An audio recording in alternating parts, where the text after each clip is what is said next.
Wanita yang akan menjadi istri saya, Kirana Larasati, menghancurkan hidup saya di pesta lajangnya sendiri. Dia mungkin tidak pernah menyangka bahwa saya akan mengetahui semuanya, sampai saya menghilang diam-diam sebelum hari pernikahan kami. Dan apa yang terjadi setelahnya membuat semua orang terdiam. Nama saya Baskara Aditama. Biar saya ceritakan sesuatu tentang menjadi pria yang sukses dari bawah di Indonesia. Ketika mimpi itu memutuskan untuk meninju ulu hatimu, rasanya benar-benar menyakitkan. 2 tahun lalu, saya menjalani kehidupan sempurna yang diimpikan oleh pria-pria biasa dengan gelar sarjana teknik. Jujur saja, saya adalah contoh pria yang memiliki segalanya sebelum memasuki usia 30 tahun. Saya menjalankan sebuah perusahaan perangkat lunak, dan ini bukan startup biasa yang dijalankan oleh anak-anak muda yang berpikir mereka adalah Steve Jobs hanya karena memakai hoodie saat rapat dewan direksi, dan hanya membakar uang dari modal Ventura. Bukan. Perusahaan saya benar-benar berkembang, menghasilkan miliaran rupiah per tahun, dan saya bahkan belum genap 30 tahun. Orang tua saya, semoga Tuhan memberkati hati mereka yang sederhana dan penuh kasih selalu membanggakan putra sukses mereka setiap kali ada arisan keluarga atau pertemuan lingkungan, Anda tahu tipenya. Ibu saya akan menahan seorang ibu-ibu lain yang malang di supermarket dan menceritakan biografi tak diundang tentang bagaimana Baskara kecil membangun perusahaannya dari nol. Ayah saya hampir meledak karena bangga setiap kali ada yang bertanya tentang pekerjaan saya. Solusi perangkat lunak, katanya dengan senyum puas, seolah-olah dia mengerti lebih dari sekadar fakta bahwa komputer entah bagaimana menghasilkan uang. Lalu ada adik saya, Bayu, saudara yang rela saya korbankan nyawa untuknya. Dia tahu semua rahasia saya dan selalu membela saya dalam setiap keputusan bodoh yang saya buat sejak kami masih kecil, mencuri bir bintang milik ayah dari kulkas di garasi.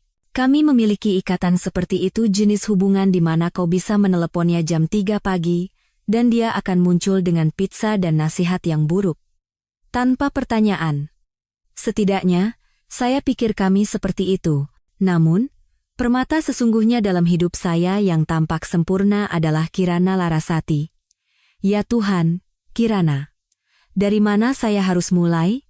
Wanita ini bukan hanya cantik. Tentu, dia adalah seorang primadona yang diakui, dengan mata hijau yang langka dan senyum yang jika ditempatkan secara strategis bisa mengakhiri perang. Dia adalah paket lengkap, cukup pintar untuk mempertahankan argumennya dalam percakapan apapun, cukup ambisius untuk memiliki tujuan kariernya sendiri, dan memiliki selera humor yang sarkastik, yang membuat saya berpikir kami adalah pasangan yang sempurna secara intelektual. Selama 3 tahun, kami membangun apa yang saya yakini sebagai kemitraan sejati, bukan hanya hubungan dangkal di mana kami berbagi uang sewa dan berpura-pura menyukai teman satu sama lain, tidak. Ini nyata, kami membeli sebuah apartemen di kawasan SCBD Jakarta bersama. Tempat yang indah dengan meja dapur granit dan island kitchen yang membuatmu merasa seperti tinggal di iklan majalah interior. Kami mengadopsi seekor golden retriever bernama Charlie, yang pada dasarnya adalah anak latihan kami. Kami bahkan membuatkan akun Instagram khusus untuknya, karena itulah yang dilakukan oleh pemilik anjing yang bertanggung jawab saat ini.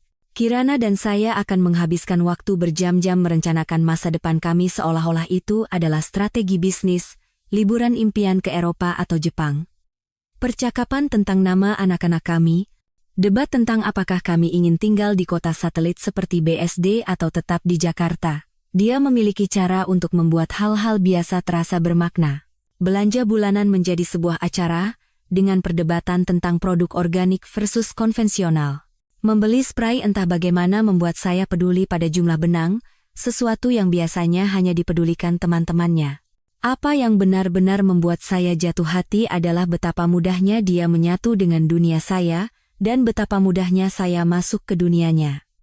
Orang tuanya sudah memperlakukan saya seperti keluarga. Ayahnya akan menahan saya di meja makan untuk berbicara bisnis, dan ibunya akan mengirim pesan langsung kepada saya tentang acara keluarga. Sementara itu, ibu saya secara praktis mengadopsi Kirana sebagai putri yang tidak pernah dimilikinya. Mereka pergi berbelanja bersama, berbagi resep, dan melakukan panggilan telepon panjang tentang entah apa yang mereka bicarakan. Rasanya seperti kami telah menciptakan ekosistem kecil yang sempurna di mana semua orang mencintai semua orang, dan masa depan adalah sesuatu yang cerah dan bersinar, hanya menunggu kami untuk mengambilnya. Saya pikir saya adalah pria paling beruntung di dunia. Bisnis yang sukses, seorang wanita yang menantang saya secara intelektual dan mendukung saya secara emosional, dan hubungan keluarga yang tidak memerlukan terapi atau perintah penahanan. Apalagi yang bisa diminta seorang pria. Ketika sebagian besar teman kami masih mencoba memutuskan apakah akan menjadi dewasa atau terus berpura-pura bahwa usia 30 adalah 20 yang baru, kami sudah memiliki segalanya. Jadi, tentu saja, ketika saya akhirnya memberanikan diri untuk melamarnya, saya melakukannya dengan total. Bukan karena tekanan atau karena sudah waktunya, itu murni karena saya tidak bisa membayangkan hidup saya tanpa wanita ini. Saya merencanakan pendakian matahari terbit yang rumit ke puncak Gunung Bromo, gunung favoritnya, bahkan menyembunyikan seorang fotografer di semak-semak seperti paparazzi romantis. Cincin itu dibuat khusus, dan saya menghabiskan berminggu-minggu memikirkan setiap detail, ingin itu menjadi cincin yang sempurna untuknya. Ketika saya berlutut pagi itu, dengan matahari melukis langit dengan nuansa merah muda dan oranye yang luar biasa, saya benar-benar yakin bahwa kami kokoh, sekokoh batu. Jenis kekokohan yang dapat menahan kehilangan pekerjaan, masalah keluarga, dan semua omong kosong lain yang dilemparkan kehidupan. Dia berkata, "Ya, tentu saja, ya," dengan air mata bahagia yang membuatmu merasa seperti berada di dalam film. Kami langsung menelepon orang tua kami dari puncak gunung, dan semua orang sangat gembira, mulai membuat rencana dan berbicara tentang gedung pernikahan. Saya pikir, saya telah memenangkan lotre-lotre hubungan yang kebanyakan orang habiskan seumur hidup mencoba untuk memenangkannya. Saya telah menemukan orang saya, orang yang membuat semua klise komedi romantis menjadi masuk akal. Orang yang membuat saya ingin menjadi pria yang lebih baik tanpa membuat saya merasa tidak cukup baik apa adanya. Orang yang tertawa pada lelucon buruk saya, menunjukkan kebiasaan terburuk saya, dan entah bagaimana membuat malam Selasa yang biasa terasa seperti sesuatu yang pantas dirayakan. Tapi begitulah kehidupan. Kehidupan memiliki selera humor yang sangat aneh dan waktu yang sempurna untuk menghancurkan semua yang kau pikir kau ketahui tentang dirimu dan orang-orang yang kau cintai. Tepat pada saat kau paling percaya diri, paling aman, paling yakin bahwa kau telah memahami segalanya, saat itulah kehidupan memutuskan untuk menguji seberapa tak terpatahkannya sesuatu yang kau anggap tak terpatahkan. Dan percayalah, apa yang saya pikir tak terpatahkan ternyata terbuat dari sesuatu yang jauh lebih rapuh daripada yang pernah saya bayangkan. Tapi saya melompat terlalu jauh. Pada saat itu, di gunung itu, dengan cincin di jarinya dan air mata di matanya, saya benar-benar percaya kami telah berhasil. Saya pikir kami berbeda, istimewa, ditakdirkan untuk menjadi salah satu kisah cinta yang membuat orang lain percaya pada belahan jiwa. Ternyata, saya benar dalam satu hal. Kami pasti akan menjadi cerita yang akan diingat orang, hanya saja bukan jenis cerita yang saya pikirkan. Sekarang, izinkan saya melukiskan gambaran bagaimana seluruh duniamu bisa berubah dari foto Pinterest yang sempurna menjadi sebuah drama sinetron dalam sekejap mata. Semua ini berkat Choi Ji-eun, ketua panitia pengiring pengantin Kirana dan perencana acara dari neraka. Jika Anda pernah bertanya-tanya seperti apa kejahatan murni dalam bentuk gaun ukuran 44 dengan gelar sarjana sosiologi, izinkan saya memperkenalkan permata manusia ini. Citra adalah sahabat Kirana sejak kuliah, salah satu persahabatan sampai mati yang selalu saya hormati, meskipun ada sesuatu tentang Citra yang membuat bulu kuduk saya berdiri. Dia adalah tipe orang yang selalu harus mengalahkan cerita orang lain, memposting kutipan inspirasional di Instagram sambil menjelek-jelekan orang di belakang, dan memiliki bakat untuk entah bagaimana membuat setiap percakapan menjadi tentang dirinya sendiri. Tapi Kirana mencintainya, jadi saya berpura-pura tidak melihat setiap kali Citra melontarkan komentar pasif-agresif tentang laki-laki secara umum, dan saya secara khusus. Ketika tiba saatnya merencanakan pesta lajang Kirana, Citra mengambil alih komando seperti sedang mengorganisir operasi militer. Sejujurnya, saya lega. Perencanaan pesta bukan keahlian saya tipe orang yang memesan pizza dan menonton Netflix untuk merayakan sesuatu. Jadi ketika Citra mengumumkan bahwa dia akan membawa para gadis untuk perjalanan akhir pekan ke Bali, saya pikir itu terdengar sempurna. Matahari, minuman keras, tarian pengalaman pesta lajang klasik yang akan memberi Kirana cerita-cerita hebat untuk diceritakan kepada anak-anak kami nanti. Daftar tamunya seperti yang diharapkan. Adik Kirana, Sari, yang masih dalam tahap berpikir bahwa di usia 23 tahun dia sudah tahu segalanya tentang dunia, dan sekitar 10 teman lainnya dari kuliah dan kantor. Semuanya orang-orang yang baik, sejauh yang saya tahu. Tentu, beberapa dari mereka masih terjebak dalam fase pesta pasca kuliah di mana mabuk sampai pingsan setiap akhir pekan adalah alasan untuk membuat keputusan yang dipertanyakan, tetapi tidak ada yang terlalu gila. Setidaknya, itulah yang saya pikirkan. Malam pertama berjalan seperti yang diiklankan. Saya menerima pesan teks wajib berisi foto grup Anda tahu, yang dimana semua orang memegang koktail mewah dan memasang ekspresi berlebihan. Kami sangat bersenang-senang untuk media sosial. Kirana, tentu saja, tampak menakjubkan, mengenakan gaun hitam kecil yang membuat saya bangga. Dia adalah wanita saya sekaligus sedikit cemburu pada setiap pria yang meliriknya. Mereka pergi ke sebuah bar atap yang trendy di Seminyak, mengambil jutaan selfie, dan mungkin menghabiskan lebih banyak uang untuk minuman daripada biaya belanja bulanan saya. Tipikal pesta lajang Bali, persis seperti yang saya harapkan. Tapi kemudian datang malam kedua, dan disinilah kejeniusan destruktif Citra benar-benar bersinar. Malam pertama adalah untuk konsumsi publik, cerita Instagram, check-in Facebook, foto-foto yang dikurasi dengan cermat untuk membuat semua orang di rumah iri. Malam kedua, bagaimanapun, dijadwalkan untuk menjadi acara pribadi. Sangat pribadi. Jenis acara pribadi di mana Anda seharusnya menandatangani perjanjian kerahasiaan dan mematikan layanan lokasi Anda.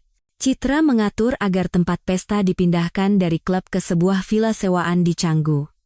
Sejauh ini, tidak ada yang mencurigakan. Perjalanan para gadis sering berakhir di villa atau resort mewah di mana mereka bisa melanjutkan pesta tanpa khawatir tentang keluhan kebisingan hotel atau turis yang menghakimi. Apa yang tidak dia iklankan di grup obrolan adalah bahwa dia juga telah mengatur sedikit hiburan. Penari pria, tepatnya. Tapi mari kita sebut mereka apa adanya.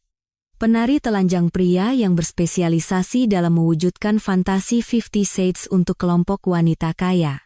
Ini bukan penari amatir Magic Mike yang melakukan rutinitas murahan di bar kumuh. Tidak. Ini adalah penampil layanan penuh dengan musik mereka sendiri, properti, dan batasan yang sama sekali tidak ada dalam hal partisipasi penonton. Nah, disinilah ceritanya menjadi sangat menarik.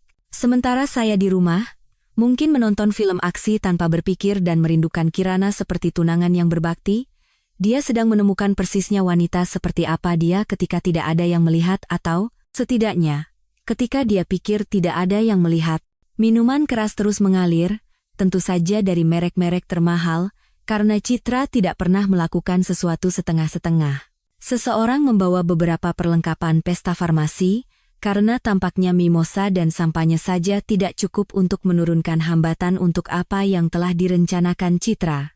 Dan perlahan tapi pasti, tunangan saya yang manis, konservatif, yang pernah mengatakan mari kita simpan hal-hal yang benar-benar nakal untuk setelah menikah, berubah menjadi seseorang yang tidak akan saya kenali bahkan jika saya berada di sana. Sorak-sorai dimulai dengan cukup polos. Sedikit teriakan dan pekikan saat para pria melakukan rutinitas koreografi mereka. Jenis suara yang Anda harapkan dari sekelompok wanita mabuk yang menonton pria-pria menarik menanggalkan pakaian mereka. Tapi seiring malam berlanjut, alkohol meresap, dan apapun yang mereka konsumsi mulai bekerja, segalanya memburuk dengan cepat. Apa yang dimulai sebagai kesenangan polos seperti yang terjadi setiap minggu di pesta lajang di seluruh negeri, berubah menjadi sesuatu yang akan membuat sutradara film porno pun tersipu, tarian menjadi sentuhan, sentuhan menjadi partisipasi. Dan Kirana saya yang berharga wanita yang tersipu ketika kami berbicara tentang posisi seks baru menjadi bintang pertunjukan pribadinya sendiri, sementara teman-temannya bersorak seolah-olah dia sedang mencoba memenangkan medali emas Olimpiade dalam perselingkuhan. Bagian terburuknya adalah mereka merekam semuanya. Setiap momen yang memalukan, setiap sorakan, setiap tawa. Setiap detik tunangan saya melakukan hal-hal dengan orang asing yang bahkan tidak pernah kami diskusikan untuk dicoba. Citra sang dokumenter memastikan untuk mengabadikan semuanya dari berbagai sudut. Untuk anak cucu, mungkin katanya pada dirinya sendiri, untuk bahan pemerasan, lebih mungkin. Tapi inilah yang paling mengejutkan, bukan hanya Kirana. Ini menjadi kegiatan kelompok, sebuah pengalaman ikatan persaudaraan di mana hambatan ditinggalkan di pintu dan janji pernikahan dianggap sebagai saran. Sari yang manis yang memanggil saya calon kakak ipar dan meminta nasihat tentang masalah pria sama antusiasnya dengan kakaknya. Setengah dari para pengiring pengantin berpartisipasi seolah-olah itu adalah latihan tim building yang aneh. Dan melalui semua itu, Citra mengatur segalanya, seperti seorang konduktor yang memimpin simfoni pengkhianatan. Dialah yang mendorong, merekam, dan memastikan semua orang mendapat giliran di bawah sorotan. Dia mengubah pesta lajang tunangan saya menjadi sesuatu yang bahkan akan membuat Hugh Hefner bangga. Ironi yang paling indah adalah, sementara mereka semua bersenang-senang di Bali, berpikir rahasia mereka aman di dalam villa sewaan itu, teknologi punya rencana lain. Video-video itu kenangan berharga dari Girls Weekend mereka secara otomatis diunggah ke cloud. Tepat ke akun penyimpanan cloud bersama kami. Akun yang sama yang kami gunakan untuk perencanaan pernikahan, foto liburan, dan setiap momen manis dan polos dari 3 tahun kebersamaan kami. Jadi, sementara Kirana bersenang-senang di Bali, menemukan bintang porno dalam dirinya bersama 4 pria acak dan teman-teman cekikikannya, setiap momen diabadikan dalam definisi tinggi untuk anak cucu, hanya menunggu untuk saya temukan. Dan saya menemukannya. Anda tahu momen dalam film horor di mana protagonis menyadari bahwa monster itu telah tinggal di rumah mereka selama ini? Momen seketika di mana semua yang kau pikir kau ketahui tentang dunia kecilmu yang aman terbalik, dan kau berdiri di sana merasa seperti orang bodoh, bertanya-tanya, bagaimana kau bisa melewatkan semua tanda yang begitu jelas? Ya, itulah saya. Selasa malam, pukul 23.47, dengan celana boxer di ruang kerja saya, menatap layar laptop seolah-olah laptop itu baru saja menumbuhkan taring dan mulai berbicara dalam bahasa Latin. Kirana telah kembali dari Bali 3 hari sebelumnya, kulitnya terbakar matahari dan bersinar, penuh dengan cerita tentang koktail mahal, dan bagaimana Sari begitu mabuk sehingga dia mencoba memesan layanan kamar dari sebuah lampu. Cerita-cerita lucu, cerita-cerita polos jenis cerita pesta lajang yang tidak berbahaya, yang akan menjadi bahan obrolan yang bagus saat makan malam dengan calon mertua. Dia menunjukkan foto-foto di ponselnya, foto-foto standar berpose di berbagai tempat populer di Bali. Semua orang tampak cukup liar tetapi tidak terlalu berlebihan, seolah-olah mereka sedang audisi untuk sebuah acara realitas tentang wanita dewasa yang bertanggung jawab yang bersenang-senang dengan cara yang sehat.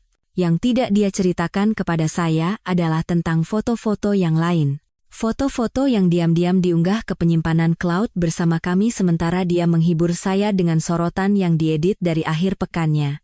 Beginilah teknologi modern. Dirancang untuk membuat hidup kita lebih mudah dengan secara otomatis mencadangkan setiap kenangan berharga.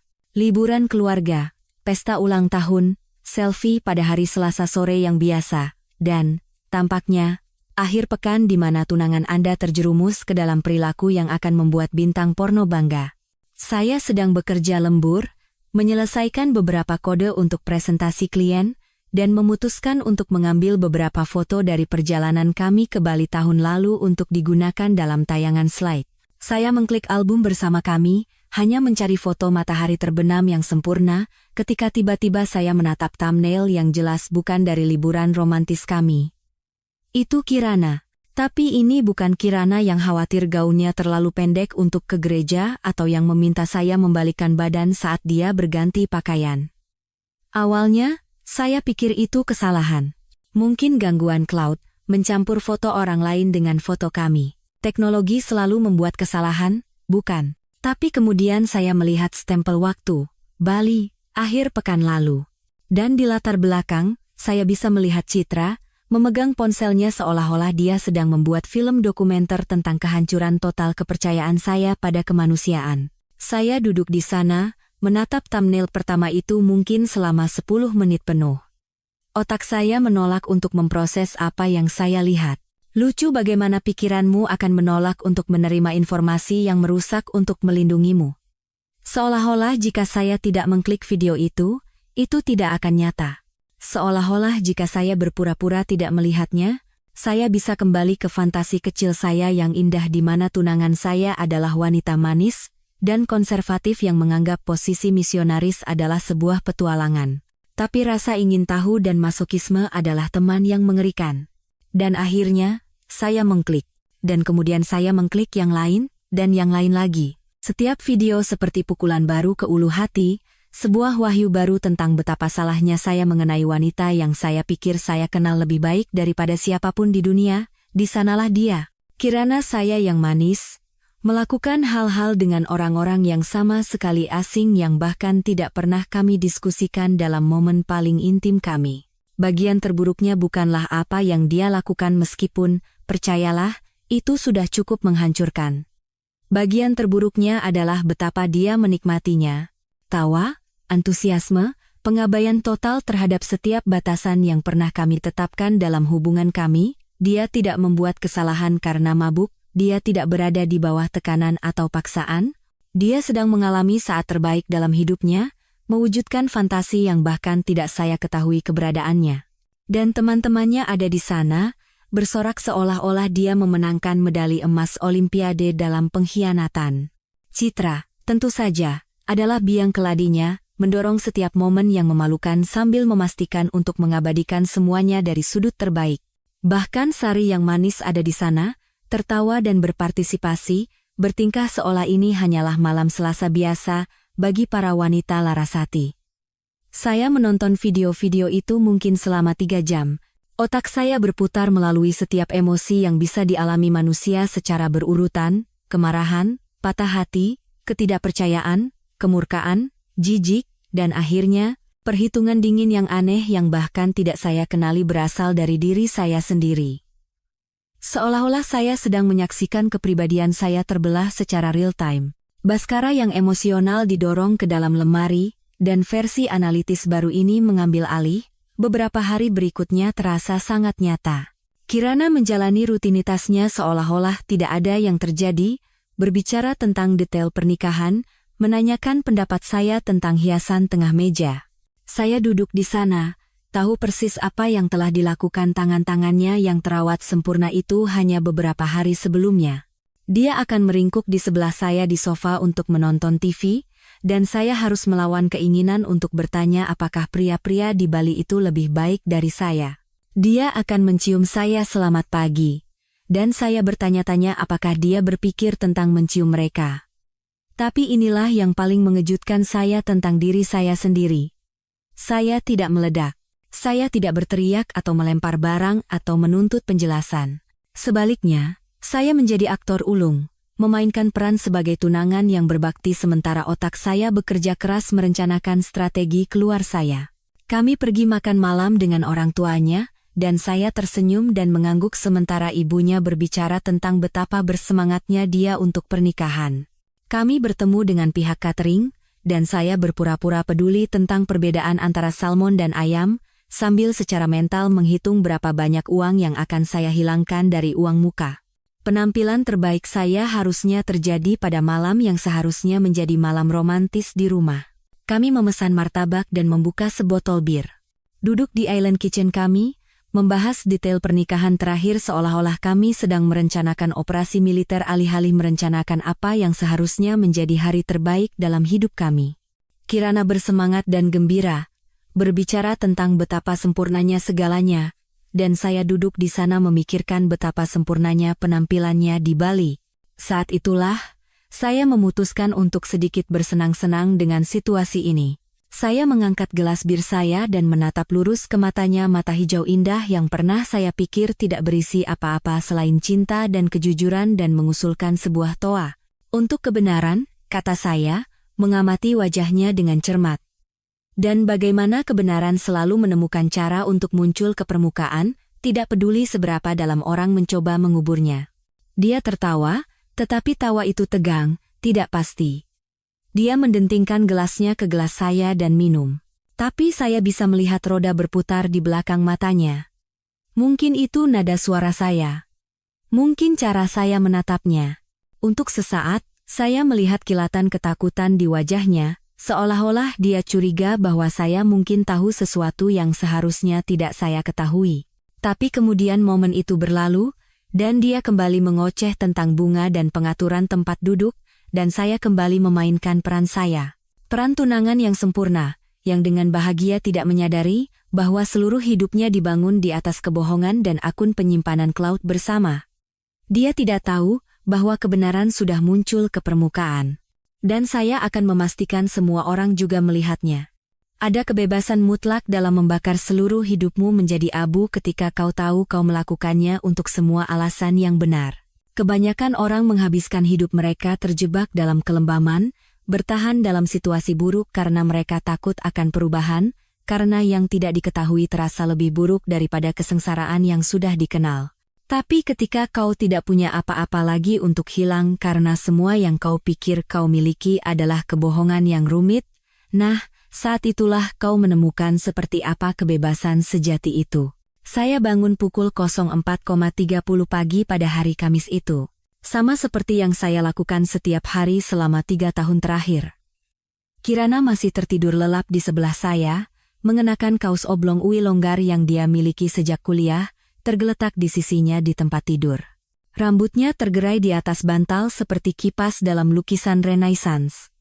Untuk sesaat, melihat wajahnya yang damai di cahaya pagi yang awal, saya hampir melupakan apa yang saya ketahui. Saya hampir tergelincir kembali ke dalam ilusi bahwa ini masih hidup saya, bahwa dia masih orang saya, bahwa kami masih membangun sesuatu yang nyata bersama. Tapi kemudian saya teringat video-video itu, dan momen kelemahan itu berlalu seperti mabuk yang parah.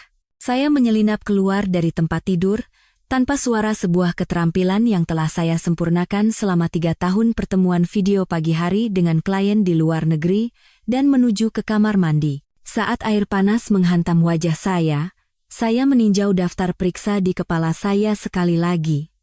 Hari ini adalah hari saya menjadi hantu. Saya telah merencanakan jalan keluar ini selama seminggu terakhir seolah-olah itu adalah kesepakatan bisnis terpenting dalam hidup saya. Dan dalam beberapa hal, memang begitu. Kesepakatan bisnis untuk menukar hidup saya yang lama, menyedihkan, dan tertipu dengan sesuatu yang bersih dan baru. Saya sudah memindahkan file-file penting dari kantor ke server yang aman, diam-diam menyelesaikan proyek dengan klien yang ada, dan mengatur pembayaran otomatis untuk setiap tagihan yang harus dibayar dalam beberapa minggu ke depan. Saya tidak hanya menghilang. Saya menguap tanpa meninggalkan jejak kekacauan finansial di belakang saya.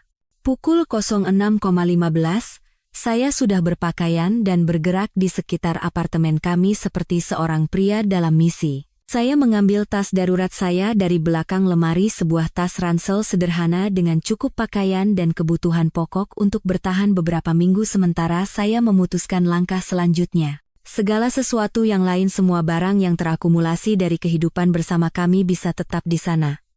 Saya tidak menginginkan apapun lagi.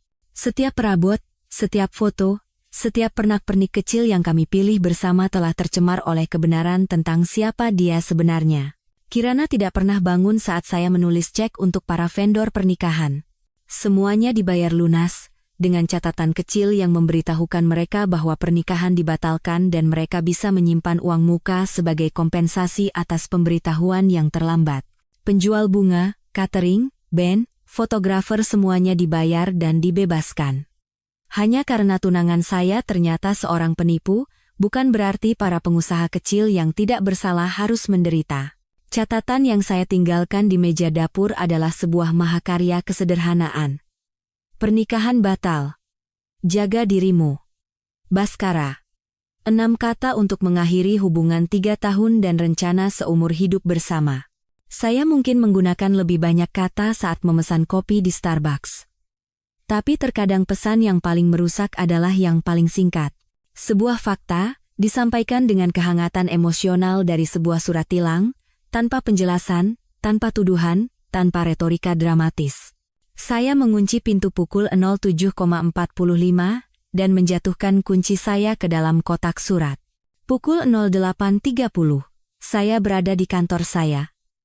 Memasukkan barang-barang pribadi terakhir saya ke dalam sebuah kotak, sementara sekretaris saya, Hesti nama lain dengan T di dalamnya, nama itu pasti dikutuk dalam hidup saya memperhatikan saya dengan mata yang semakin khawatir.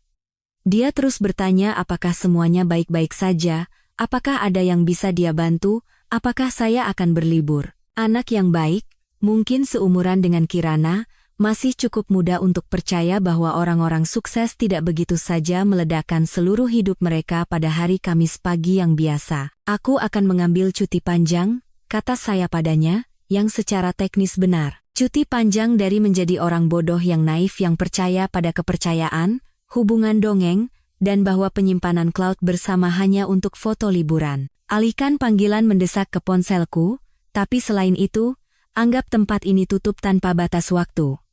Perusahaan pindahan tiba di apartemen kami tepat pukul 10.00, seperti yang telah saya jadwalkan. Profesional, efisien, dan sama sekali tidak peduli dengan beban emosional dari apa yang mereka kemas. Pakaian saya, buku-buku saya, peralatan komputer saya, mesin kopi saya apapun yang murni milik saya dimuat ke dalam sebuah truk dan dibawa ke unit penyimpanan di seberang kota. Saya tidak merasakan apa-apa saat menyaksikan 3 tahun kebahagiaan domestik direduksi menjadi kotak-kotak dan label. Pada siang hari, saya berada di gerai operator seluler, membatalkan layanan telepon saya dan melemparkan iPhone saya ke tempat sampah seolah-olah itu terkontaminasi wabah. Pegawai remaja itu menatap saya seolah-olah saya gila, tetapi dia tetap memproses pembatalan. Facebook, Instagram, Twitter, LinkedIn, setiap jejak digital Baskara Aditama, pengusaha sukses dan tunangan yang berbakti, dihapus dengan efisiensi klinis yang sama seperti saat saya mendebak kode. Bank adalah perhentian saya berikutnya. Di sana, saya menutup rekening bersama kami, dan memindahkan semuanya ke rekening baru di lembaga yang berbeda. Putus hubungan yang bersih. Tidak ada keterikatan finansial bersama. Tidak ada cara baginya untuk melacak pergerakan saya melalui laporan kartu kredit atau perbankan online. Saya bahkan mengubah informasi pembayaran otomatis untuk rekening bisnis saya, mengalihkannya melalui ekosistem keuangan yang sama sekali terpisah. Bayu adalah satu-satunya orang yang mendapat pemberitahuan sebelumnya, dan bahkan itu minimal, 1 pesan teks dari ponsel sekali pakai. Pernikahan batal, Kirana tahu kenapa. Aku baik-baik saja. Jangan hubungi aku untuk sementara waktu. Adikku, si baik hati. Dia segera mulai menelepon nomor sekali pakai itu, tapi saya mematikan telepon dan membuangnya ke tempat sampah lain. Bahkan Bayu, yang saya anggap sebagai sekutu saya, harus menunggu penjelasan. Hotel tempat saya check-in sengaja dibuat biasa saja, salah satu tempat tinggal jangka panjang yang melayani pelancong bisnis dan orang-orang yang berada di antara tahap kehidupan. Bersih, anonim, dengan staf yang dibayar untuk tidak mencampuri urusan orang lain. Saya mendaftar dengan nama samaran, membayar seminggu di muka dengan uang tunai, dan menetap di tempat perlindungan sementara saya seperti seorang pria yang masuk ke program perlindungan saksi. Kirana akan bangun keesokan paginya dan menemukan bahwa tunangannya telah lenyap, tanpa catatan penjelasan mengapa, tanpa konfrontasi yang marah, tanpa kesempatan untuk menjelaskan atau meminta maaf, atau berjanji untuk berubah. Hanya ketidakhadiran, tiba-tiba dan total, seolah-olah saya telah diangkat saat dia tidur. Teleponnya akan langsung masuk ke nomor yang tidak terhubung. Pesan teksnya akan menghilang ke dalam kehampaan digital. Emailnya akan terpental kembali seolah-olah saya tidak pernah ada. Untuk pertama kalinya dalam 3 tahun, Kirana Larasati harus menghadapi konsekuensi dari tindakannya tanpa ada saya di sana untuk meredam pukulan atau membuat alasan untuk perilakunya. Dan di suatu tempat di kamar hotel anonim itu, untuk pertama kalinya dalam seminggu, saya tersenyum. Sabtu, 15 Juni. Hari yang seharusnya menjadi hari pernikahan kami. Puncak dari perencanaan 3 tahun. Hari di mana Kirana seharusnya berjalan menyusuri lorong dengan gaun mahal yang telah dia terobsesi selama berbulan-bulan. Hari di mana saya seharusnya berjanji untuk mencintai dan menghargainya sampai maut memisahkan kami.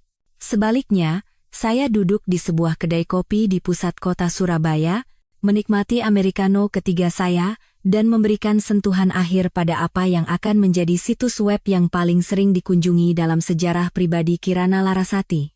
Anda tahu apa keindahan menjadi seorang pengembang perangkat lunak? Anda belajar untuk berpikir dalam sistem, dalam sebab dan akibat, dalam solusi elegan untuk masalah yang kompleks. Dan petualangan kecil Kirana di Bali memberikan saya masalah yang menarik.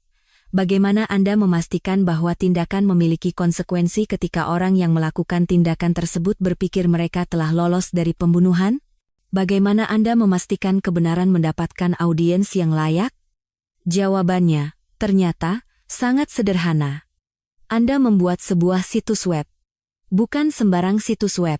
Ini bukan blog balas dendam amatir yang dibuat dengan tergesa-gesa karena marah. Tidak. Ini adalah monumen digital profesional untuk akuntabilitas, dirancang dengan perhatian cermat yang sama seperti yang saya berikan pada proyek klien jutaan dolar, tata letak yang bersih, dioptimalkan untuk tampilan seluler, waktu muat yang cepat, dan optimisasi mesin pencari yang akan membuat seorang ahli pemasaran menangis karena iri. Nama domainnya sempurna dalam kesederhanaannya, kiranalarasati.com. Seluruh namanya ada di URL. Memastikan bahwa siapapun yang mencarinya di Google akan menemukan persis apa yang mereka cari. Saya mendaftarkannya melalui layanan privasi, membayar di muka untuk 3 tahun, dan mengatur hosting di sebuah server farm yang dapat menangani lalu lintas yang serius, karena saya punya firasat situs ini akan menjadi populer. Halaman berandanya adalah sebuah mahakarya desain yang minimalis. Hanya namanya dalam tipografi elegan di bagian atas, diikuti dengan tagline sederhana, kebenaran tentang akhir pekan di Bali. Di bawahnya ada deskripsi singkat tentang apa yang akan dilihat pengunjung, ditulis dalam bahasa klinis dan profesional dari siaran pers perusahaan. Tidak ada luapan emosi, tidak ada omelan marah, hanya fakta-fakta, disajikan dengan efisiensi dingin dari laporan koroner. Materi berikut secara otomatis diunggah ke akun penyimpanan cloud bersama selama akhir pekan pesta lajang di Bali. Materi yang disajikan di sini tidak diedit dan berbicara untuk dirinya sendiri. Disarankan kehati-hatian pemirsa. Itu saja. Tidak ada tuduhan. Tidak ada komentar. Tidak ada editorialisasi. Hanya pernyataan fakta yang meletakkan tanggung jawab interpretasi sepenuhnya pada pemirsa. Karena terkadang, kebenaran yang paling merusak adalah yang dibiarkan berbicara untuk dirinya sendiri. Video-video itu diatur secara kronologis, dimulai dengan foto-foto grup yang polos dari malam pertama dan secara bertahap meningkat ke acara utama. Setiap file hanya diberi label dengan stempel waktu dan durasi. Tidak ada judul sensasional atau deskripsi clickbait. Kontennya cukup mengejutkan tanpa bantuan pemasaran kreatif. Tapi disinilah pengalaman profesional saya benar-benar bersinar. Saya tidak hanya membuang rekaman mentah dan selesai. Tidak. Saya mengoptimalkan semuanya. Saya mengompres file untuk streaming yang lebih cepat, membuat beberapa pilihan resolusi untuk kecepatan koneksi yang berbeda, dan bahkan menambahkan subtitle untuk aksesibilitas. Jika Anda akan menghancurkan reputasi seseorang, Anda sebaiknya melakukannya dengan nilai produksi yang baik, spesifikasi teknisnya sempurna.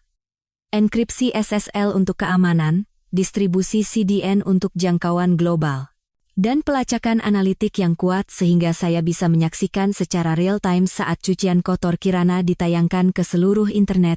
Saya bahkan menyiapkan tombol berbagi media sosial otomatis. Mengapa saya harus melakukan semua pekerjaan menyebarkan berita ketika teman-teman dan keluarganya bisa membantu?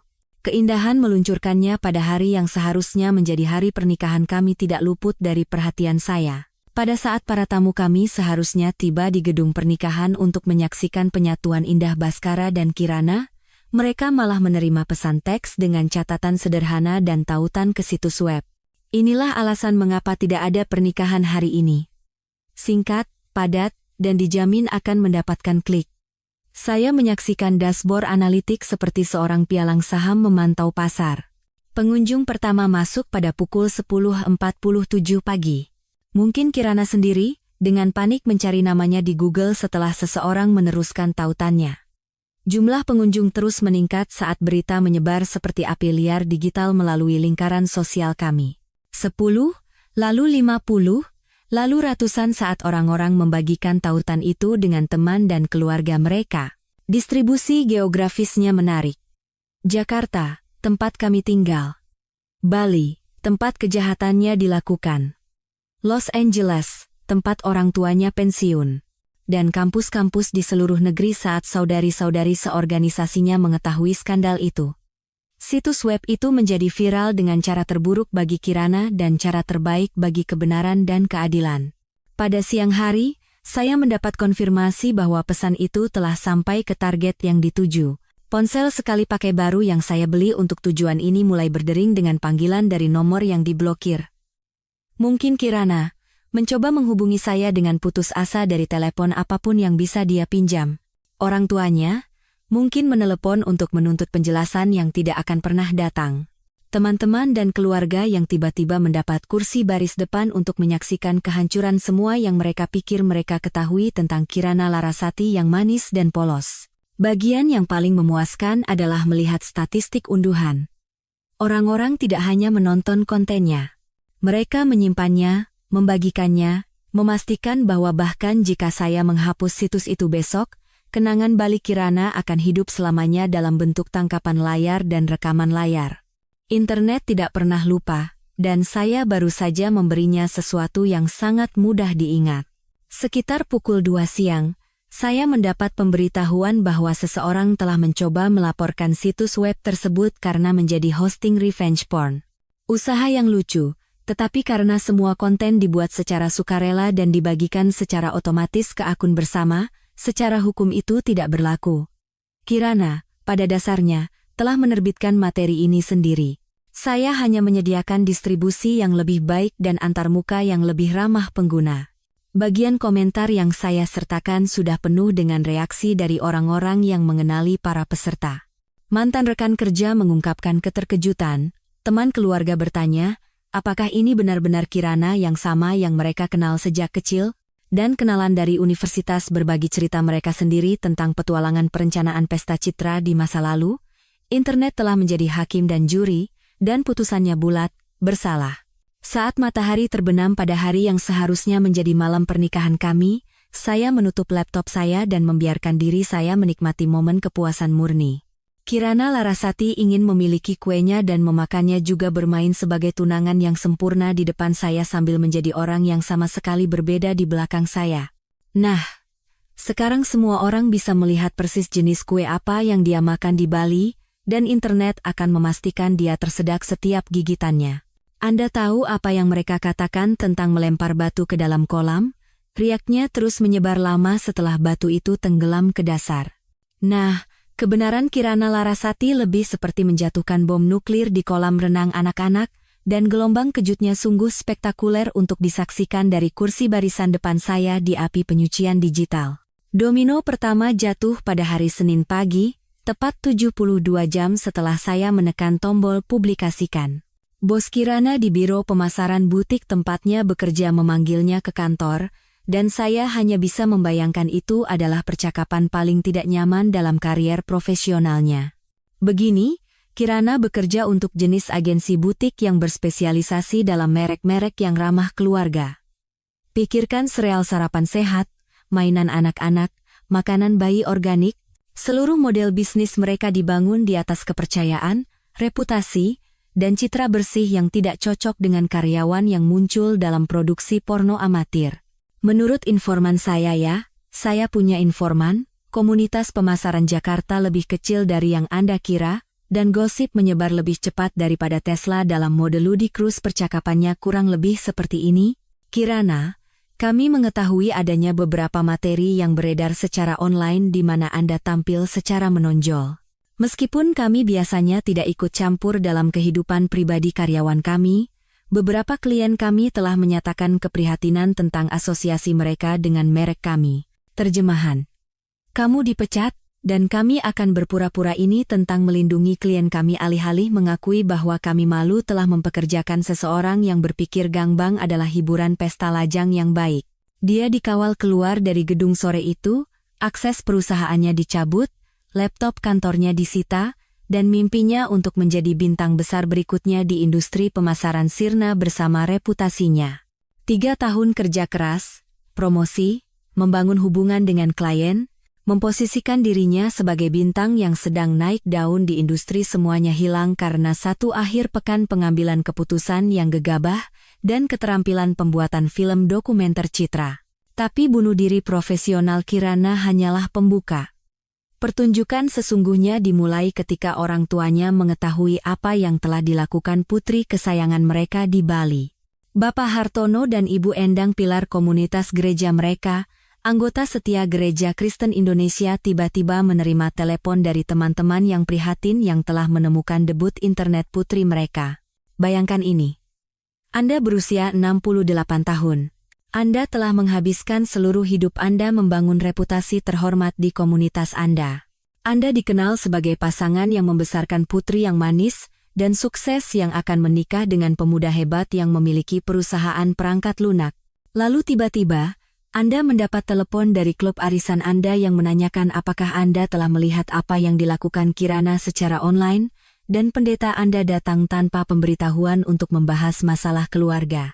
Percakapan antara Kirana dan orang tuanya terjadi melalui pengeras suara, yang saya tahu karena Sari kecil ada di sana, dan dia tidak bisa menjaga mulutnya tetap tertutup saat mabuk. Menurut permohonan sambil menangis yang dia sampaikan kepada siapapun yang mau mendengarkan, kata-kata persis ayahnya adalah, "Kami tidak membesarkanmu untuk bertingkah seperti pelacur murahan, dan kami tidak akan berpura-pura bahwa kami melakukannya hanya untuk menjaga perasaanmu."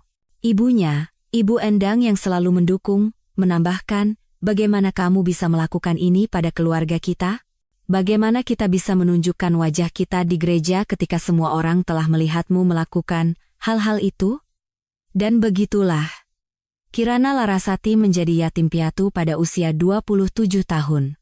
Orang tuanya tidak hanya menolaknya, mereka secara aktif menghapus keberadaannya dari hidup mereka seolah-olah dia adalah noda pada kain keluarga yang ingin mereka bersihkan dengan pemutih. Foto-foto diturunkan dari rak perapian, kamar masa kecilnya diubah menjadi ruang kerajinan, dan daftar kartu Natal mereka tiba-tiba kekurangan satu nama. Pengucilan sosial berlangsung cepat dan tanpa ampun. Komunitas yang sama yang telah merayakan pertunangannya dan berencana menghadiri pernikahan kami tiba-tiba memperlakukannya seolah-olah dia membawa wabah. Mantan teman-temannya menyeberang jalan untuk menghindari percakapan yang canggung. Tetangga yang dulu suka mengobrol di pagar tiba-tiba menemukan alasan mendesak untuk masuk ke dalam setiap kali dia muncul. Kedai kopi lokal tempat dia menjadi pelanggan tetap selama bertahun-tahun mulai melayaninya dengan efisiensi dingin yang biasanya diperuntukkan bagi pelanggan sulit yang tidak pernah memberi tip. Tapi kesenangan sesungguhnya datang saat menyaksikan efek domino menyebar ke kaki tangannya. Citra Wulandari, dalang dari seluruh operasi, harus berurusan dengan beberapa turbulensi hubungan yang serius ketika tunangannya, Michael, mengetahui persis jenis tugas ketua pengiring pengantin apa yang telah dia lakukan di Bali. Ternyata Michael adalah tipe pria kuno yang berpikir kesetiaan penting dalam sebuah hubungan. Siapa sangka? Perpisahan mereka adalah sebuah tontonan tersendiri, menjadi subplot di media sosial. Michael tidak hanya mencampakkan citra, dia melakukannya di depan umum, memposting status Facebook yang panjang yang dimulai dengan ketika seseorang menunjukkan siapa mereka sebenarnya, percayalah pada mereka dan diakhiri dengan beberapa kesalahan tidak dapat dimaafkan, dan beberapa kepercayaan tidak dapat dibangun kembali. Dia bahkan menandainya, memastikan semua orang tahu persis siapa yang dia bicarakan. Dua pengiring pengantin lainnya, Sarah dan Jennifer, keduanya wanita menikah dengan anak-anak, tiba-tiba harus menjelaskan kepada suami mereka mengapa mereka berpikir berpartisipasi dalam situasi seks kelompok adalah hiburan yang pantas untuk akhir pekan para gadis. Pernikahan Sarah hancur dalam seminggu, suaminya mengajukan gugatan cerai dan menuntut hak asuh penuh atas anak kembar mereka. Jennifer berhasil meyakinkan suaminya bahwa dia terlalu mabuk untuk tahu apa yang dia lakukan, tetapi hubungan mereka tidak pernah pulih dari masalah kepercayaan yang diakibatkannya. Korban yang paling memuaskan mungkin adalah Amanda, seorang guru sekolah dasar yang sangat antusias dalam kegiatan malam itu. Ternyata, dewan sekolah tidak suka pendidik mereka muncul dalam materi porno, bahkan jika itu secara teknis di waktu pribadi mereka. Orang tua mengeluh, dewan sekolah turun tangan, dan lisensi mengajar Amanda dicabut lebih cepat daripada Anda bisa mengatakan klausa kebejatan moral. Bahkan Sari yang manis, yang seharusnya menjadi adik perempuan yang tidak bersalah, harus menanggung akibatnya. Pekerjaannya di sebuah organisasi nirlaba secara teknis aman, mereka tidak bisa memecatnya karena kegiatan legal yang dia lakukan di waktu pribadinya, tetapi bisik-bisik dan interaksi canggung membuat lingkungan kerjanya sangat tidak menyenangkan sehingga dia akhirnya mengundurkan diri dan pindah ke ujung lain negara itu untuk memulai kembali di tempat di mana nama belakangnya tidak datang dengan mimpi buruk pencarian Google yang melekat. Ironi yang indah dari semua ini adalah bahwa mereka semua berpikir akhir pekan Bali mereka adalah kesenangan tanpa konsekuensi. Hanya para gadis yang bersenang-senang sebelum Kirana menetap dalam kehidupan pernikahan. Mereka telah meyakinkan diri mereka sendiri bahwa apa yang terjadi di Bali akan tetap di Bali, seperti versi aturan Las Vegas yang aneh. Sebaliknya, pesta pribadi mereka menjadi pelajaran yang sangat publik tentang fakta bahwa tindakan memiliki konsekuensi. Dan terkadang, konsekuensi itu datang dengan dashboard analitik dan jaringan distribusi global. Mereka ingin bersenang-senang dan melupakannya. Saya memastikan internet tidak akan pernah membiarkan mereka melupakan apapun. Dan melalui semua itu, saya tetap diam dengan sempurna dan indah. Adik saya, Bayu, selalu menjadi orang yang emosional di keluarga kami. Anda tahu tipenya. Memakai perasaannya di lengan bajunya, menangis saat menonton film Pixar, berpikir setiap masalah bisa diselesaikan dengan percakapan dari hati ke hati dan mungkin sedikit terapi kelompok. Jadi ketika dia akhirnya melacak saya ke tempat persembunyian sementara saya 3 minggu setelah peluncuran situs web, dia sepenuhnya berharap menemukan kakaknya meringkuk di sudut, menenggelamkan kesedihannya dalam whisky dan tisu seperti klise musik country. Sebaliknya, dia menemukan saya di kamar hotel saya, duduk di meja darurat yang terbuat dari meja kecil di ruangan itu, dikelilingi oleh tumpukan dokumen cetak, buku catatan hukum yang penuh dengan tulisan tangan, dan 3 laptop yang menjalankan program pemantauan yang berbeda. Saya mendongak ketika dia mengetuk, membukakan pintu untuknya, dan kemudian langsung kembali bekerja, seolah-olah dia hanyalah gangguan lain dalam jadwal sibuk saya untuk mengatur kehancuran sosial total Kirana. Ya ampun, Mas, katanya, menatap pengaturan saya seolah-olah dia baru saja masuk ke dalam operasi FBI. Apa semua ini? Riset, jawab saya tanpa mengalihkan pandangan dari spreadsheet yang sedang saya perbarui dengan laporan korban terbaru dari lingkaran sosial Kirana yang semakin menipis, kontrol kualitas. Pilih istilah bisnis yang kau suka. Semuanya berlaku. Bayu duduk di tempat tidur dan memperhatikan saya bekerja selama beberapa menit, mungkin mencoba memproses kenyataan bahwa kakak laki-lakinya yang hancur secara emosional telah berubah menjadi otomat perencana balas dendam. Dia terus menunggu saya untuk hancur, untuk menunjukkan tanda apapun bahwa saya sedang memproses ini seperti manusia normal yang seluruh hidupnya baru saja dihancurkan oleh wanita yang dicintainya. Mas, akhirnya dia berkata, aku pikir kamu akan hancur. Mabuk, menangis, mendengarkan musik sedih, atau semacamnya. Ini menyeramkan sekali. Saya mendongak dari laptop saya dan tersenyum padanya. Bukan senyum pahit atau sinis, tetapi senyum yang tulus dan santai yang biasa saya berikan kepada klien ketika saya akan memberikan persis apa yang mereka minta, tepat waktu dan sesuai anggaran. Kenapa aku harus hancur? Aku hanya memperlakukan ini seperti masalah bisnis lainnya. Identifikasi masalahnya, pelajari variabelnya, kembangkan solusi komprehensif, dan laksanakan dengan presisi. Kemudian saya menunjukkan kepadanya file-file itu. 3 folder akordeon, masing-masing diatur dan diberi label dengan cermat, berisi semua yang telah saya kumpulkan tentang petualangan Bali Kirana dan dampaknya. Folder pertama diberi label dokumentasi. Setiap video, setiap foto, setiap pesan teks dari akhir pekan itu, semuanya dicetak dan diatur secara kronologis, dengan stempel waktu dan identifikasi peserta. Folder kedua adalah pemeriksaan latar belakang, dan disinilah mata Bayu benar-benar mulai melebar. Begini, sementara semua orang menganggap saya sedang merana di suatu tempat, saya sebenarnya cukup sibuk. Saya telah menyewa seorang detektif swasta. Bukan jenis detektif yang mencurigakan di mall, Tetapi mantan agen FBI yang berspesialisasi dalam kasus penipuan perusahaan, profesional, teliti, dan benar-benar bijaksana. Dalam 2 minggu, saya memiliki pemeriksaan latar belakang lengkap pada keempat penampil pria dari malam itu.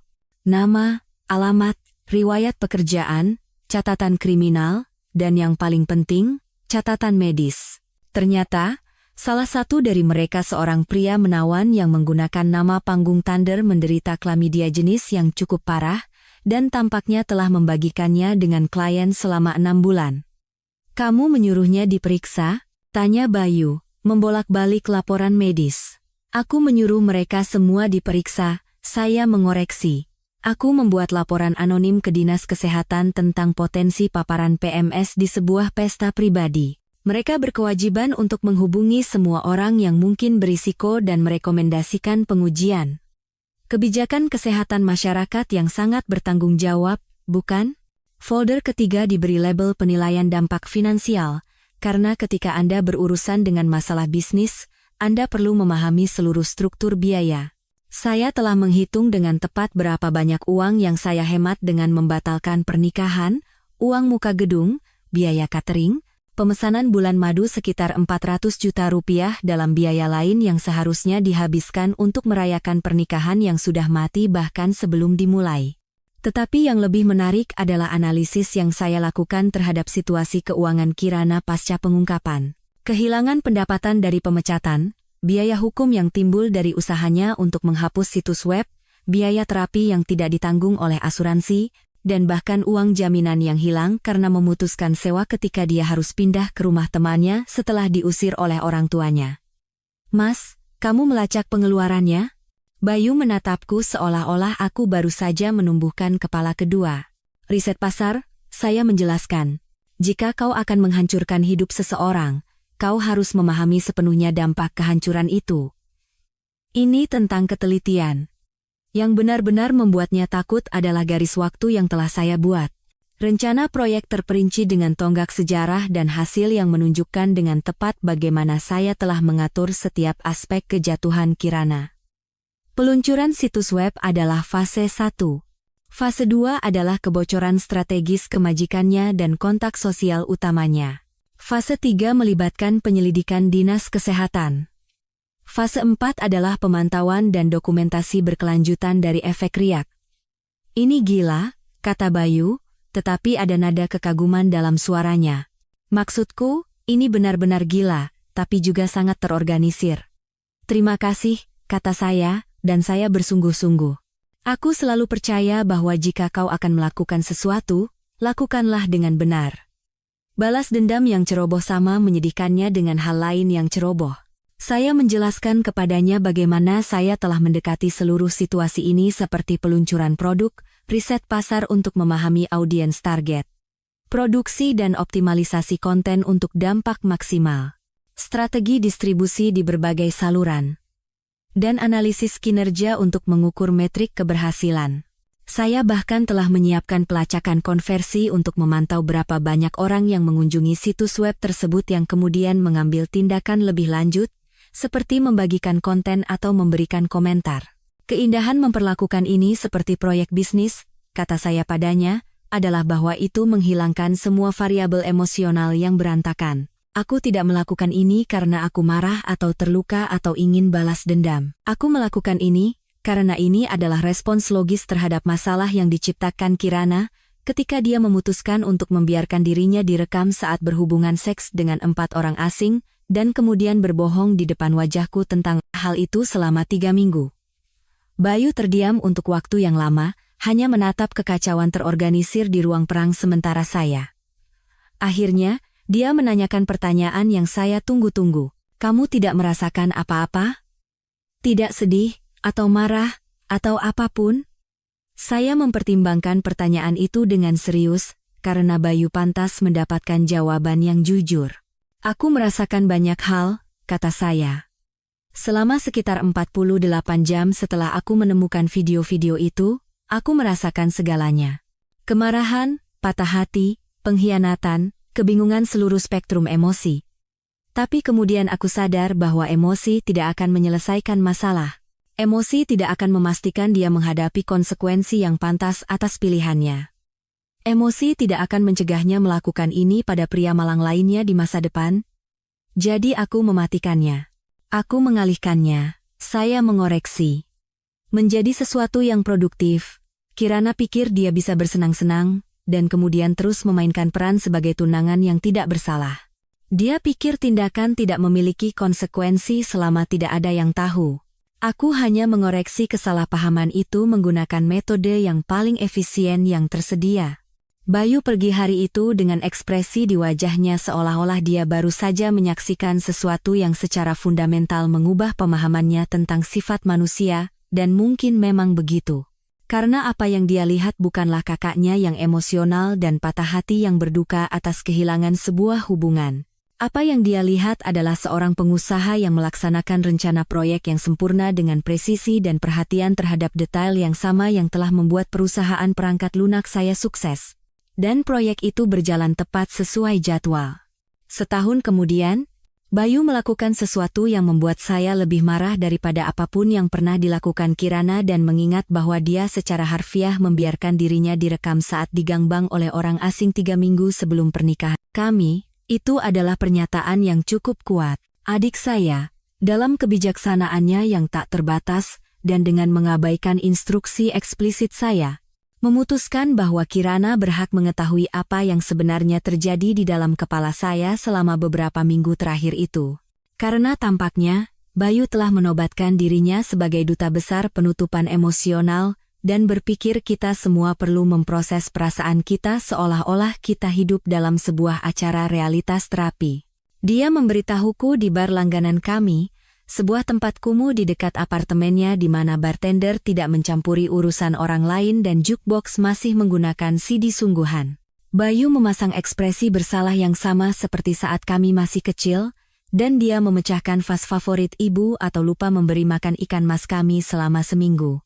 Ekspresi yang mengatakan, aku telah melakukan sesuatu yang aku tahu kamu tidak akan setujui, tetapi aku telah meyakinkan diriku sendiri bahwa itu untuk kebaikanmu sendiri.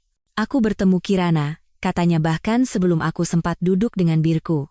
Menjatuhkan bom itu padaku saat aku sedang melepas jaketku. Aku berhenti bergerak dan menatapnya. Apa?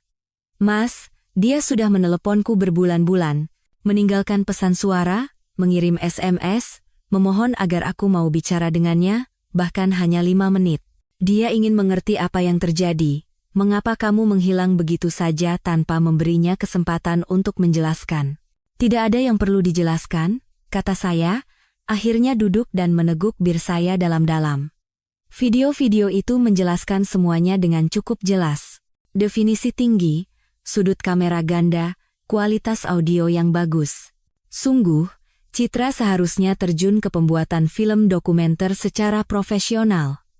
Tapi Bayu tidak akan terpengaruh oleh sarkasme saya.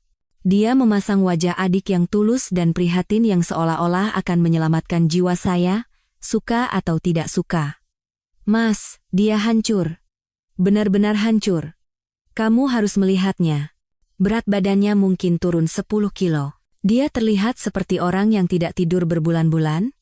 Dan dia hampir menjadi pertapa karena orang-orang mengenalinya karena situs webmu kemanapun dia pergi. Bagus, kata saya, dan saya bersungguh-sungguh, tindakan punya konsekuensi.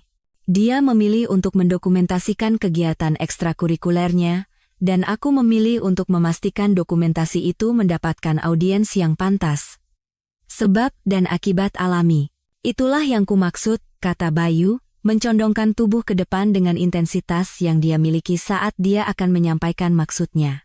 Kamu membicarakannya seolah-olah dia adalah masalah bisnis yang kamu selesaikan, bukan wanita yang kamu cintai selama 3 tahun. Ini tidak normal, Mas.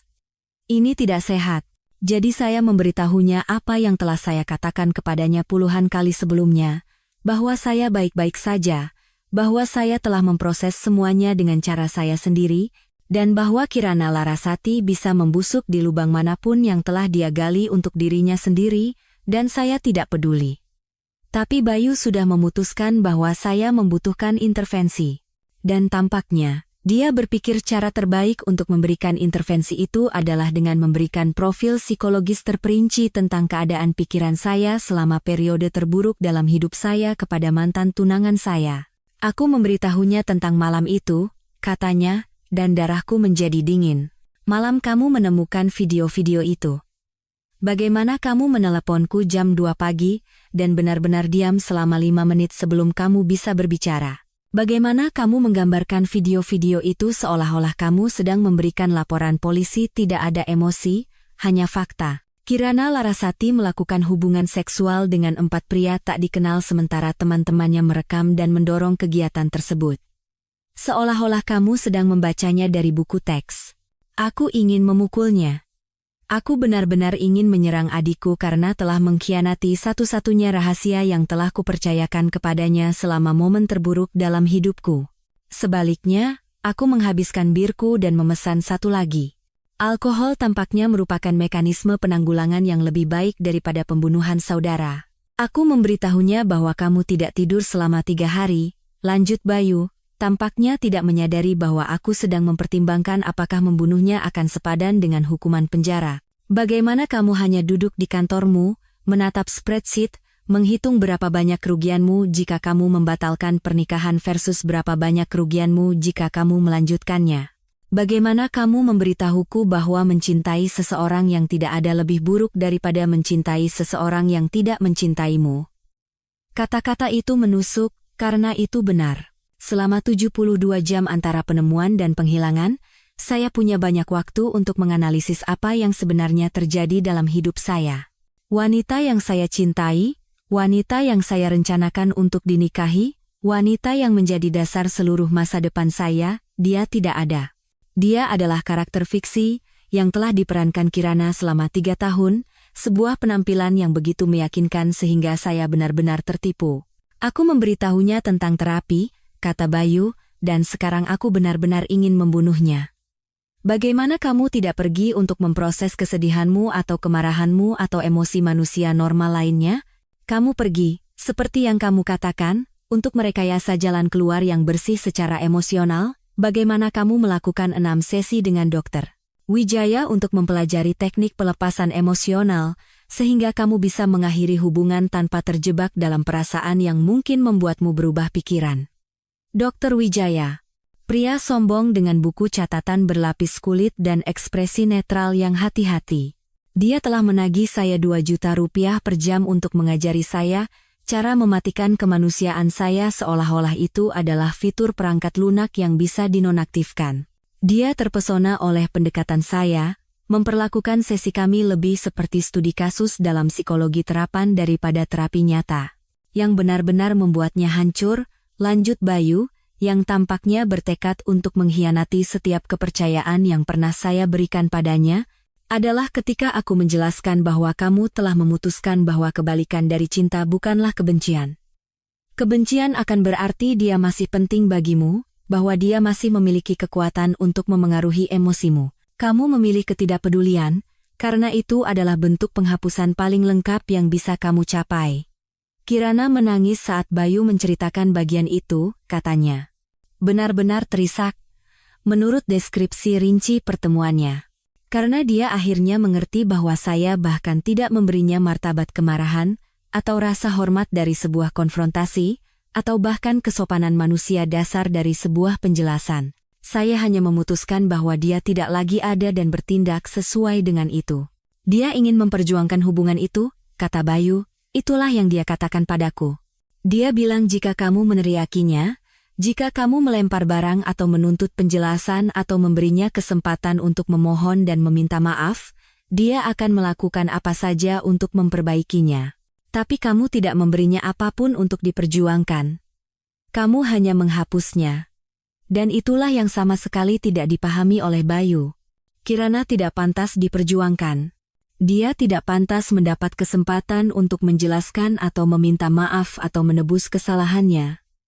Dia pantas mendapatkan persis apa yang dia dapatkan, tidak ada apa-apa. Ketiadaan total perhatian saya, emosi saya, keberadaan saya dalam hidupnya. Dia bertanya apakah kamu pernah mencintainya, kata Bayu pelan. Apakah seluruh 3 tahun itu palsu? Apakah kamu berencana meninggalkannya? Apa yang kamu katakan? Aku mengatakan yang sebenarnya. Bahwa kamu mencintai orang yang kamu pikir dia. Bahwa kamu akan mati untuk wanita yang akan kamu nikahi. Tapi wanita itu tidak pernah ada. Dan begitu kamu menyadarinya, tidak ada lagi yang tersisa untuk dicintai. Bayu menghabiskan birnya dan menatapku, seolah-olah dia sedang menunggu terobosan emosional, semacam momen katarsis di mana aku akan mengakui bahwa aku masih peduli pada Kirana, bahwa aku membutuhkan penutupan dan penyembuhan dan semua omong kosong terapi itu. Sebaliknya, aku memesan 1 putaran lagi dan mengubah topik pembicaraan ke skor pertandingan sepak bola. Karena kenyataannya adalah, Bayu telah memberitahu Kirana persis apa yang perlu dia dengar. Bahwa hukumannya bukanlah kemarahan atau balas dendam atau bahkan kebencian, hukumannya adalah ketiadaan. 2 tahun kemudian, saya adalah bukti hidup bahwa alam semesta memiliki selera humor yang sakit dan waktu yang sempurna untuk mengatur momen paling canggung yang mungkin terjadi dalam keberadaan manusia. Di sanalah saya, berdiri di bagian produk organik di sebuah toko kelontong kelas atas di pusat kota Surabaya, sedang mempertimbangkan apakah tomat pusaka seharga Rp300.000 per kilo benar-benar sepadan untuk salad yang diminta Laura. Saat itulah takdir memutuskan untuk memainkan lelucon terkejamnya. Saya mendengar nama saya, dibisikkan di belakang saya seperti doa atau kutukan, dan bahkan tanpa berbalik, saya langsung tahu siapa itu. Mereka bilang kau tidak pernah melupakan cinta pertamamu. Nah, kau juga tidak pernah melupakan suara wanita yang mengajarimu bahwa cinta hanyalah permainan penipuan yang rumit yang dimainkan oleh orang-orang yang belum tahu bagaimana jujur tentang apa yang sebenarnya mereka inginkan. Baskara? Aku berbalik perlahan, seolah-olah bergerak di dalam air. Dan di sanalah dia. Kirana Larasati, atau apapun nama yang dia pakai sekarang. Wanita yang pernah menjadi pusat alam semesta, saya sekarang berdiri di sebelah tumpukan kangkung organik yang terlalu mahal, tampak seperti orang yang sama sekali berbeda. 2 tahun terakhir tidak ramah padanya, dan saya mendapati diri saya tanpa sadar membuat perbandingan sebelum dan sesudah seolah-olah dia adalah contoh peringatan tentang efek jangka panjang dari penghinaan publik. Kirana yang saya ingat bersinar, percaya diri, selalu berpakaian sempurna seolah-olah dia selalu siap untuk pemotretan dadakan.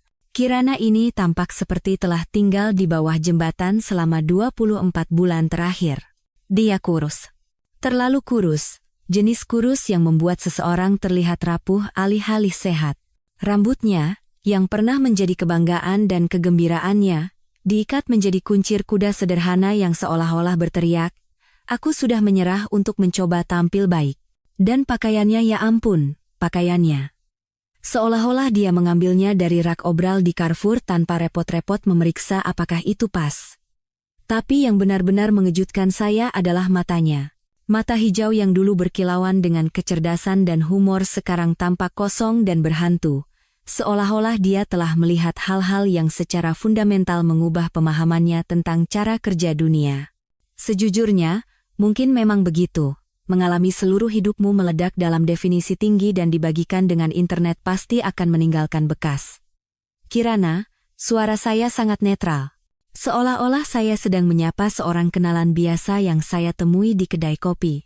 Tidak ada kehangatan, tidak ada kemarahan, tidak ada pengakuan atas sejarah bersama kami. Hanya pengakuan sopan bahwa dia telah mengucapkan nama saya dan etiket sosial dasar menuntut sebuah tanggapan. Dia tersentak seolah-olah saya telah memukulnya. Benar-benar tersentak. Seolah-olah suara namanya sendiri yang keluar dari mulut saya menyakitkan secara fisik. Mengingat saya telah membuat nama itu cukup terkenal selama 2 tahun terakhir, mungkin itu adil. Apa kabar? Tanyanya, dan saya bisa mendengar keputusasaan dalam suaranya. Kebutuhan untuk melakukan percakapan ini, untuk menjembatani jurang antara siapa kita dulu dan siapa kita sekarang, berdiri di toko kelontong, saling memperlakukan seperti orang asing. Baik, jawab saya, karena saya lebih dari baik. Saya, pada kenyataannya, berkembang dengan cara yang tidak pernah saya bayangkan, mungkin terjadi ketika saya menyia-nyiakan waktu saya mencoba membangun kehidupan dengan seseorang yang berpikir kesetiaan adalah opsional selama Anda tidak tertangkap.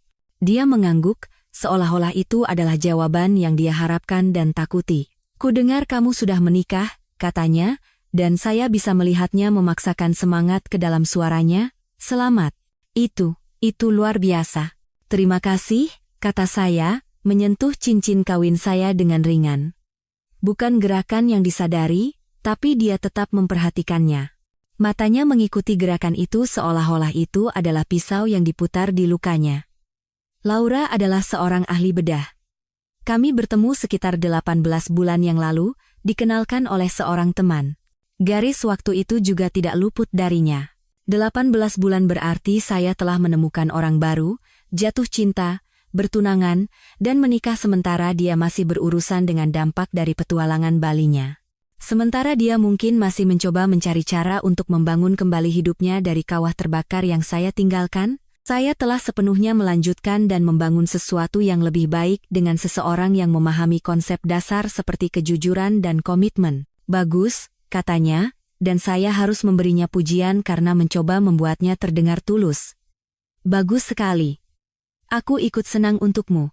Kami akan memiliki anak pertama kami musim semi mendatang, tambah saya, karena terkadang kebenaran adalah senjata yang paling efektif. Laura hamil sekitar 5 bulan sekarang, kami sangat bersemangat, itu terasa seperti pukulan fisik. Aku melihat wajahnya hancur sejenak sebelum dia berhasil menenangkan diri dan memaksakan senyum lagi. Karena kami telah berbicara tentang anak-anak, saat kami bermain rumah dan berpura-pura merencanakan masa depan. Kami bahkan telah memilih nama, berdebat tentang sekolah negeri versus swasta, membahas apakah akan membesarkan mereka di kota atau pindah ke pinggiran. Sekarang, saya menjalani masa depan itu dengan orang lain, dengan seseorang yang pantas mendapatkannya, sementara Kirana harus berdiri di toko kelontong dan berpura-pura bahagia tentang hal itu. Aku senang kamu menemukan seseorang, katanya, dan suaranya sedikit pecah pada kata seseorang, kamu pantas bahagia. Aku bahagia, kata saya singkat, karena itu benar. Saya bahagia dengan cara yang tidak pernah saya rasakan bersamanya, bahkan selama apa yang saya pikir adalah saat-saat terbaik kami. Laura dan saya telah membangun sesuatu yang nyata, sesuatu yang jujur, sesuatu di mana saya tidak perlu terus-menerus khawatir tentang apa yang dia lakukan ketika saya tidak ada. Kirana menarik napas dalam-dalam, seolah-olah mempersiapkan diri untuk sesuatu yang sulit. Baskara, aku tahu ini bukan waktu atau tempatnya. Tapi ada sesuatu yang harus kukatakan.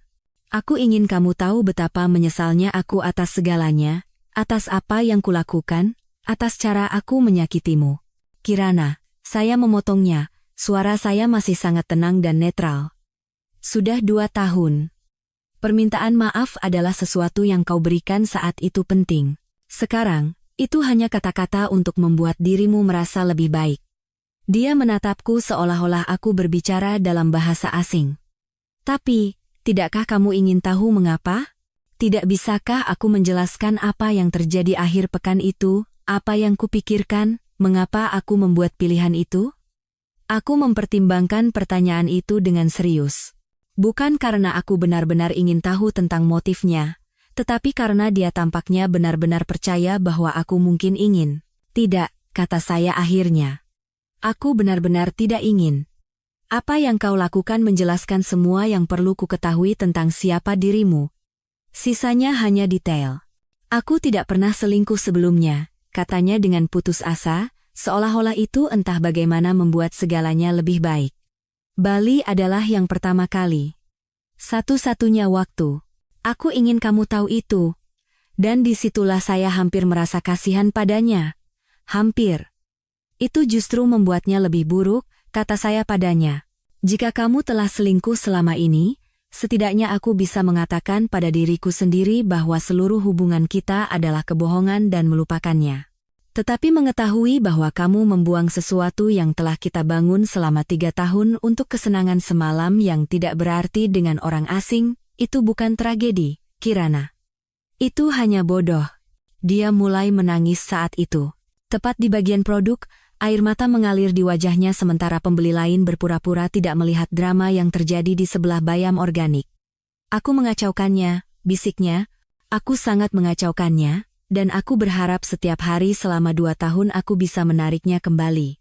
Aku tahu, kata saya, dan untuk pertama kalinya dalam percakapan itu, saya merasakan sesuatu yang mendekati simpati, tapi berharap tidak mengubah apapun.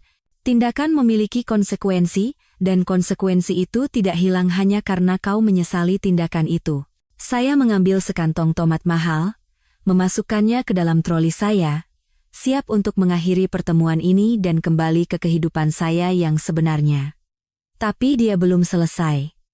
Apakah kamu membenciku? Tanyanya, dan saya tahu ini adalah pertanyaan yang telah dia bangun. Pertanyaan yang telah menghantuinya selama 2 tahun. Aku menatapnya sekali lagi. Benar-benar menatapnya, menerima kerusakan yang disebabkan oleh pilihannya, tidak hanya pada saya, tetapi juga pada dirinya sendiri. Tidak, Kirana, kata saya. Aku tidak membencimu. Kebencian akan berarti kamu masih penting bagiku. Dan kamu tidak. Dan dengan itu, saya pergi.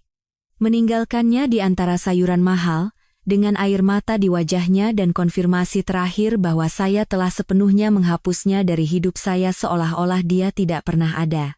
Namanya yang sebenarnya telah diucapkan untuk terakhir kalinya, dan arsipnya telah ditutup untuk selamanya. Hari ini, saat saya duduk di ruang kerja saya yang menghadap ke Teluk Elliot, menyeruput secangkir kopi yang mungkin harganya lebih mahal dari yang dihabiskan Kirana untuk belanjaan seminggu, saya bisa dengan jujur mengatakan bahwa kehidupan memiliki cara untuk memberi penghargaan kepada mereka yang memahami perbedaan antara keadilan dan balas dendam.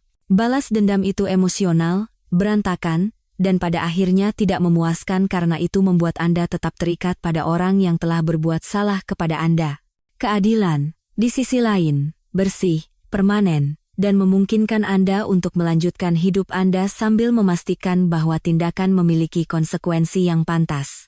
Surabaya adalah tempat yang sempurna untuk awal yang baru. Udara yang lebih bersih, nilai-nilai progresif, dan industri teknologi yang menghargai orang-orang yang dapat memecahkan masalah kompleks tanpa terjebak dalam drama emosional.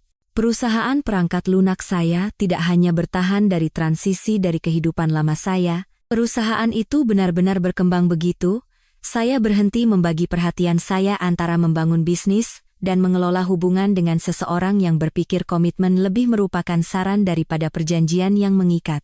Ironisnya, pengkhianatan Kirana mungkin adalah hal terbaik yang pernah terjadi pada karier saya. Tanpa gangguan mencoba mempertahankan hubungan dengan seseorang yang secara fundamental tidak jujur, saya dapat fokus sepenuhnya pada pertumbuhan perusahaan. Kami mendapatkan 3 klien besar di tahun pertama kami di Surabaya, memperluas tim pengembang kami sebesar 60%, dan membuka kantor satelit di Portland dan Vancouver.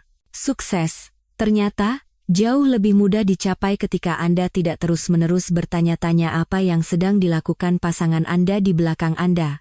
Tapi kemenangan sesungguhnya bukanlah profesional, itu pribadi. Laura Wijaya masuk ke dalam hidup saya sekitar 18 bulan setelah insiden Kirana, dan dia adalah semua yang pura-pura diperankan oleh mantan tunangan saya tetapi tidak pernah benar-benar terwujud.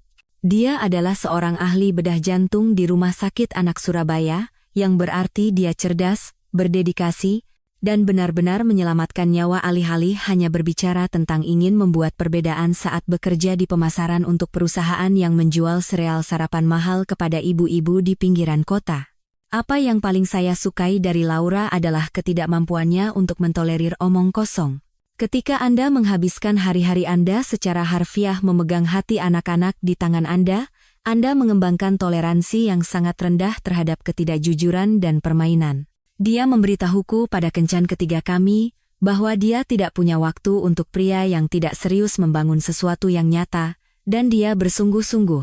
Tidak ada sinyal yang membingungkan, tidak ada manipulasi, tidak ada pengujian untuk melihat apakah saya akan mengejarnya jika dia menjauh. Hanya komunikasi yang jujur dan langsung dari seseorang yang tahu apa yang dia inginkan dan tidak takut untuk memintanya. Putra kami akan lahir pada bulan Maret, seorang anak laki-laki kecil yang rencananya akan kami beri nama Bima, sesuai nama kakek Laura, yang ternyata adalah seorang ahli bedah jantung legendaris di zamannya. Saya telah menghadiri setiap pemeriksaan USG, setiap janji pranatal, setiap kelas persiapan yang ditawarkan rumah sakit. Bukan karena kewajiban, tetapi karena saya benar-benar bersemangat untuk menjadi seorang ayah dengan seseorang yang saya percayai sepenuhnya. Itulah perbedaan antara cinta dan apapun yang saya miliki dengan Kirana.